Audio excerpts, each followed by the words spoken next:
Hello, my name is Elliot Curran. Today, I will be informing you about the pros and the cons side of gun control laws, starting with homicide, then moving to suicide, and then wrapping up the speech with what each group has to interpret about the Second Amendment. The United States has 88.8 guns per 100 people, or about 270 million guns, which is the highest total and per capita number in the world. Now we will be moving on to the homicide section of our speech, specifically the con side. This is the side that does not want more gun control laws. All rifles combined amount for very few homicides, only 358 in 2010.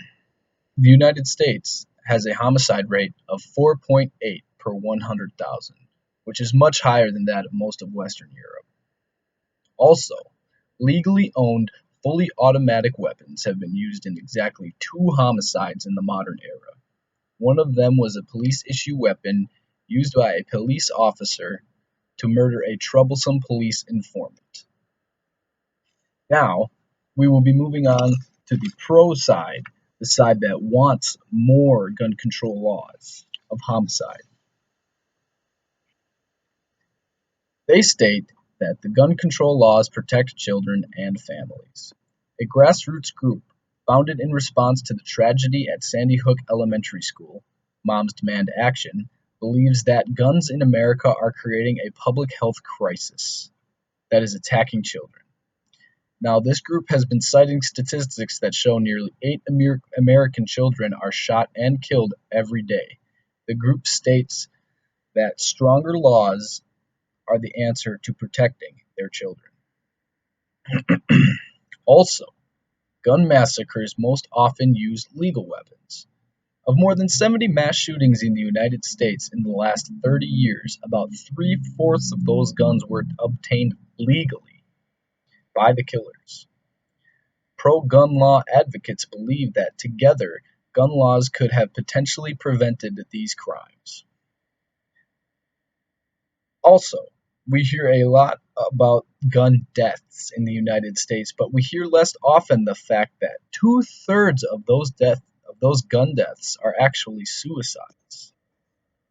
Which brings me to my topic of suicide. Now, this is the side that wants more gun control laws first. They believe that background checks will help keep guns out of the hands of people who should not have them. It could potentially prevent criminals, domestic abusers, and seriously mentally ill people from buying guns. Now, laws have prevented the purchase of guns by nearly 2 million people who should not have had them already. What could they do for the future? That is what I ask you. Now, the con side of the suicide laws. A great deal of our gun death incidents are not conventional crimes, but intentionally self-inflicted wounds. Among non-fatal gunshot injuries, one-third are accidents. This also ties into the fact that mentally ill people do get a hold of guns, and that is not a good thing. Lastly, I will be wrapping up with the amendments. Now, the side that does not want more gun control laws interprets the Second Amendment as this. Opponents say that the Second Amendment protects an individual's right to own guns that are needed for self-defense, from threats ranging from local criminals to foreign invaders,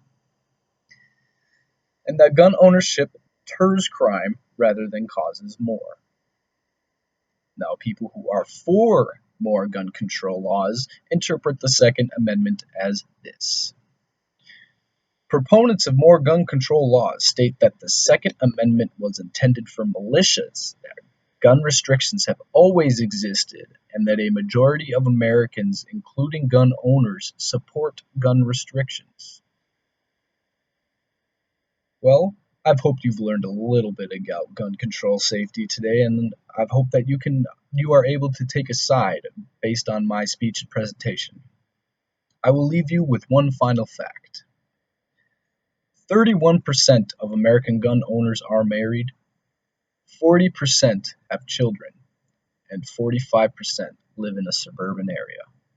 Think about that next time you're driving to your home. Thank you.